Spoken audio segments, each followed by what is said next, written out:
الرحمن الرحیم الحمد للہ رب العالمین الصلاة والسلام علی اشرف الانبیاء والمرسلین اما بعد فاعوذ باللہ من الشیطان الرجیم بسم اللہ الرحمن الرحیم ولا تکونوا کالذین نسوا اللہ فانساہم انفسہم اولئک هم الفاسقون صدق اللہ مولانا العظیم۔ انتہائی واجب الاحترام معزز احباب کرام، آج کی یہ جو تقریب ہے اس کا عنوان جب میں نے پڑھا ہے تو اس میں مجھے تحریک پاکستان تو بعد میں نظر آتی ہے، تحریک آزادی کا عنوان پہلے نظر آیا ہے۔ تحریک آزادی میں علماء کا کردار یہ الگ عنوان ہے، اور تحریک پاکستان میں علماء کا کردار یہ الگ عنوان ہے۔ اب تحریک آزادی کا جو عنوان ہے وہ اصل میں ایسٹ انڈیا کمپنی، عالمی سامراج، عالمی طاغوت انگریز، اس کے ناپاک پنجے کو متحدہ ہندوستان کی فضا سے اکھاڑنے کے لیے جو تحریک چلی تھی، اس میں جو علماء کا کردار ہی ہے علماء کا، باقی کسی کا کردار ہے ہی نہیں اس میں۔ اگر جن کے حافظے ٹھیک ہیں اور تاریخ پر ان کی نگاہ ہو تو وہ یہ اچھے طریقے سے محسوس کریں گے کہ تحریک آزادی کا عنوان بالکل الگ ہے۔ 1857 کی جنگ آزادی ہو، مارکہ شاملی ہو، تحریک ریشمی رومال ہو، یہ جتنی بھی چیزیں چلی ہیں یہ اصل میں انگریز کو نکالنے کے لیے چلی ہیں، اور خدا نخواستہ انگریز اگر یہ بڑی قربانیاں نہ ہوتی اور اتنی بڑی تحریک نہ چلتی تو ہم اس وقت پورا متحدہ ہندوستان جو ہے وہ انگریز کی سخت قسم کی غلامی میں ہوتے، اور انگریز نے سانس لینا دشوار کر دیا تھا۔ ہماری آزادی، ہماری خود مختاری، ہر چیز سلب کر چکا تھا۔ ایسے موقع پر جو علماء نے تحریک شروع کی، اس تحریک کے نتیجے میں انگریز کو سخت قسم کی پسپائی ہوئی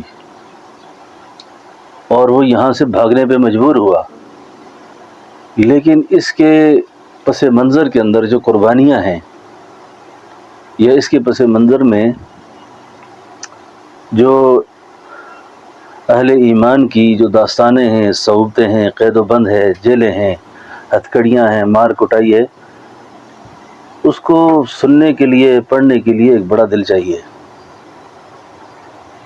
کہ ان لوگوں نے ہماری آزادی کے لیے ہمارے لیے کیا کچھ کیا ہے۔ یقین جانیں کہ علماء ہند کا شاندار ماضی، یہ آپ صاحب ذوق، صاحب علم، صاحب فن لوگ موجود ہیں سارے، اور تاریخ دعوت و عظیمت یہ ایسی تاریخ ہے کہ آپ حیران ہو جائیں گے کہ انگریز سے آزادی کے لیے ہمارے اکابر نے کیا کیا ہے، اور انگریز کے مظالم کس درجے کے تھے۔ کہتے ہیں کہ آگرہ سے دہلی، امبالہ سے لدھیانہ، ان درختوں پر 10,000 علماء کی لاشیں لٹکی ہیں، اور تاریخ کالا پانی جس کو جزیرہ انڈمان کہا جاتا ہے، انگریز ظالم جس کو سخت سزا دیتا تھا، اس سخت سزا کے اندر وہ جزیرہ انڈمان میں وہ قید کرتا تھا، اور یہ ایسا جزیرہ تھا جس میں کسی بیرک میں آہیں ہوتی تھیں، کسی میں سسکیاں ہوتی تھیں، اور تشدد ہوتے تھے، ٹارچر سیل تھے، طرح طرح کے ظلم تھے، لیکن کہتے ہیں کہ برطانیہ کا سارا شاہی خزانہ بھی ان کے قدموں میں گیا، جوتی کی نوک بھی ان علماء کی نہیں خرید سکا، جوتی کی نوک بھی خرید نہ سکا کہ ہمارے ٹاؤٹ بن جاؤ، ہمارے ساتھ تعاون کرو، لیکن جان تو دے دی لیکن سودے بازی نہیں کی۔ میں بعد میں بات کرتا، لیکن پہلے مجھے یاد آئی جس نام پہ آپ کی شیخ الہند اکیڈمی ہے نا، آپ کو پتہ ہے شیخ الہند کتنا عرصہ قید میں رہے؟ 4 سال قید میں رہے، 4 سال قید میں رہے۔ شیخ العرب والعجم سید حسین احمد مدنی 4 سال تک اپنے شیخ کی خدمت میں کالا پانی میں رہے. مولانا عزیر گل اسیر مالٹا.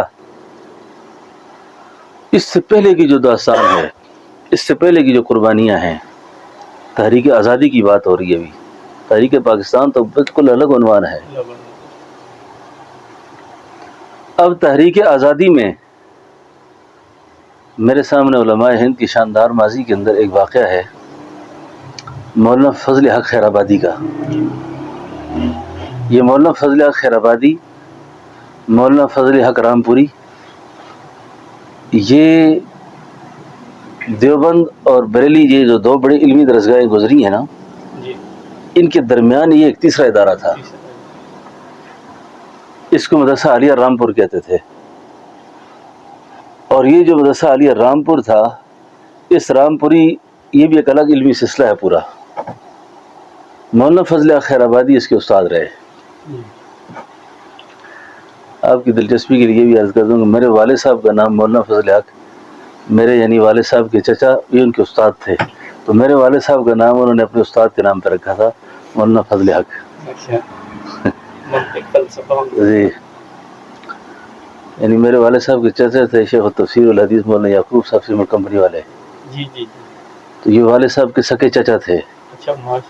تو والد صاحب کیونکہ یہ پڑے رامپور سے تھے اور ان کے شاگرد تھے، تو والد صاحب یعنی بڑے بھتیجے تھے ان کے، تو ان کا نام انہوں کے نام پہ رکھا تھا. یہ ایک الگ تاریخ ہے. تو مولانا فضل حق خیر آبادی جو تھے یہ جزیرہ انڈمان میں قید ہو گئے.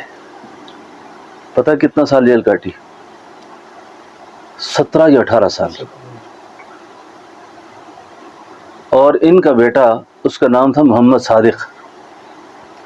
محمد صادق جو تھا جب یہ 3-4 سال کا ہوا نا، تو بیٹے کی طرف سے ماں نے درخواست لکھی وائسرائے برطانیہ کو. وائسرائے کو لکھا کہ میری تعلیم اور تربیت کا مسئلہ ہے تو میرے باپ کو رہا کیا جائے. 8 سال بعد یہ درخواست منظور ہوئی ہے. 8 سال لگے ہیں درخواست کو. 8 سال کے بعد رہائی کا پروانہ آیا کہ مولانا کو رہا کیا جائے. اب بیٹے کی عمر 16 سال ہو گئی تھی. اب یہ باپ کی رہائی کا پروانہ لے کر بمبئی کی بندرگاہ پہ جاتا ہے. 6 مہینے جہاز کا انتظار کرتا ہے. 6 مہینے جہاز کے بعد ایک جہاز آتا ہے جس سے یہ بچہ کالا پانی جاتا ہے. تاریخ کالا پانی پڑھ کے دیکھیے. جب وہاں جاتا ہے تو کسی آدمی سے پوچھتا ہے کہ یہاں میرے باپ مولانا فضل حق کے نام سے ہیں، میں ان سے ملنے آیا ہوں. وہ شخص ان کو دیکھ کے رونا شروع ہو گیا. اس نوجوان کو دیکھتے ہی رونا شروع ہو گیا. کیوں رو رہے؟ خیریت ہے؟ اس نے کہا بیٹا تیرے چہرے پہ اب یتیمی آ گئی ہے، تو یتیم ہو چکا ہے، تیرا باپ اب زندہ نہیں ہے. میں نے کہا کیسے؟ کہتے ہیں مجھے اس نے زور سے اپنے ہاتھوں سے پکڑا اور دوڑتے دوڑتے لوگوں کو آواز دے رہا تھا کہ ابھی مٹی نہ ڈالیں، کچھ وقت رہنے دیجئے. تو کہتے ہیں کہ مجھے قبر پہ لے جا کر باپ کا چہرہ دکھایا کہ یہ آپ کے باپ مولانا فضل حق خیر آبادی ہیں. کیا پتہ آزادی کے پیچھے ہوا کیا ہے.